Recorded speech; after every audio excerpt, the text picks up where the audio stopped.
DJ Cole, what were your favorite or least favorite MREs?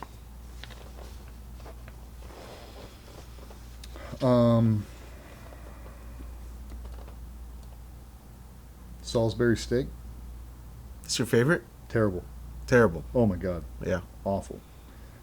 That one was terrible. There was a beef stroganoff, if I remember correctly, that I was not a fan of. Okay. I think just the texture came out very slimy. Yeah, I was gonna say you're a texture ass dude. Ooh, yeah, man. I'll tell you what, man. I get down with some cheese tortellini though. That's good. Oh, I've yeah. had that before. Oh, that's a good one. And if you ever get an opportunity to have the winter MREs, they do breakfast, they do peach cobbler, blueberry pie, like Mountain House makes those meals. Those things, dude.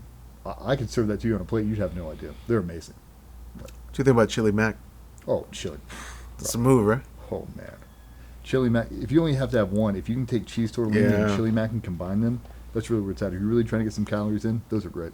Yeah, chili mac's good. I like chili mac. Yeah, chili mac's definitely they had top 3. They had a vegan option, which tastes like dog shit, dude. It was surprise. It was like vegan. It was like fake egg omelet or some shit like that.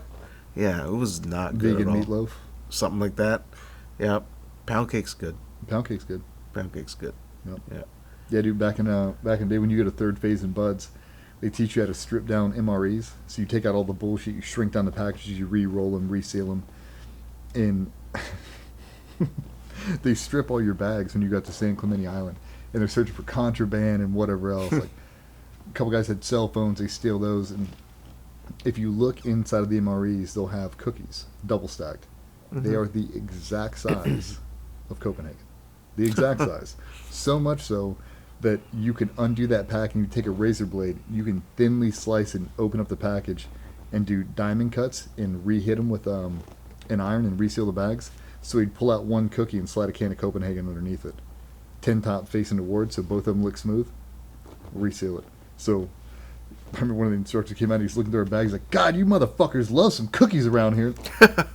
God, I hope he doesn't open them. Just smuggling in Copenhagen. That's funny. Yeah. How was that with nutrition, with food, with the teams during deployments? You guys had... I mean, every now and then you'll have to do MREs. You'll be out for a long time. You go to some bullshit fob and, you're trying to get meals wherever you can to, so you'll, supplement food with that. But most of the places, by the time, you get over there, they've got established chow halls. Anytime you get to work with any of their interagency partners, they've always got phenomenal food. The agency has professional chefs that fly out. I mean, you're eating filet mignon and lobster. No way. I mean, I don't doubt that. Brother, you hang out with the Germans and the Italians, that's some of the best food you've ever eaten. The Italians serve red wine at dinner. That's cool. Hang out with the Germans, not uncommon to have beer at dinner. And then weed you over there, you want a glass of red wine? You're like, yeah. I'm like, you can't have that. Yeah, I was going to say you're supposed to be dry, aren't you? Supposed to be dry. That's so interesting and funny, the contrast of different militaries. Yeah. I mean, for those guys, it's a cultural thing.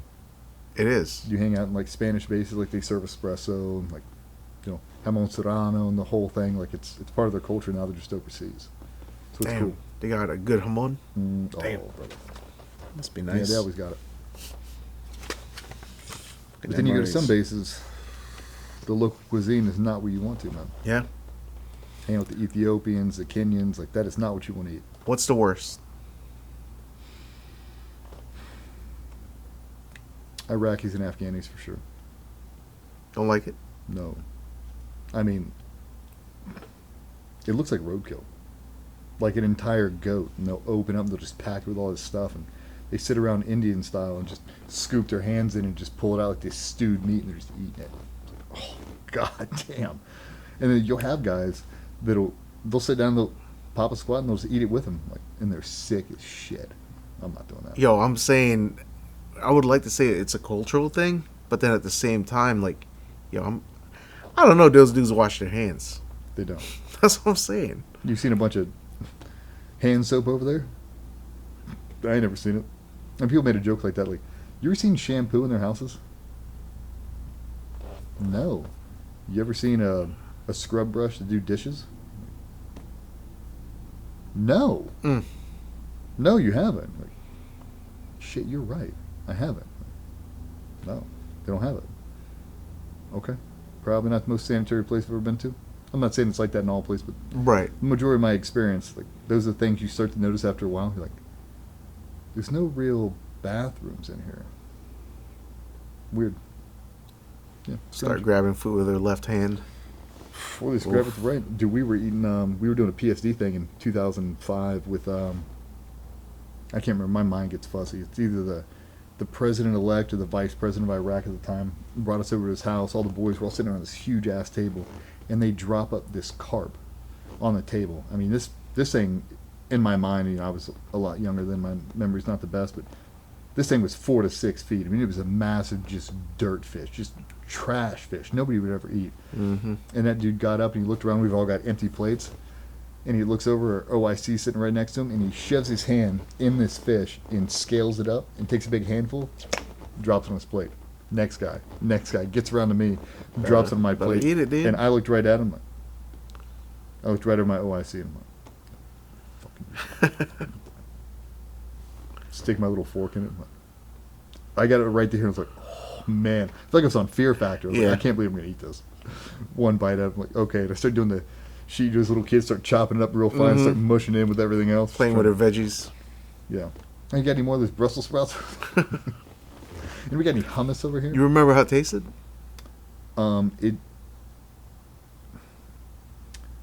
tasted like a gnarly fart in an elevator. What the fuck is that? Oh yeah, you know what I'm talking about. Yeah. Just an abundance of shit Yeah. in and around your face. Like, I can't get away from it. Like I don't know what they seasoned it in, but I mean they pulled it out of a. Right, dirty ass river. It's not. I don't even think it was a river. I think it was like a stagnant pond. This thing just Jeez. has survived the ice age and somehow living in this shit pond.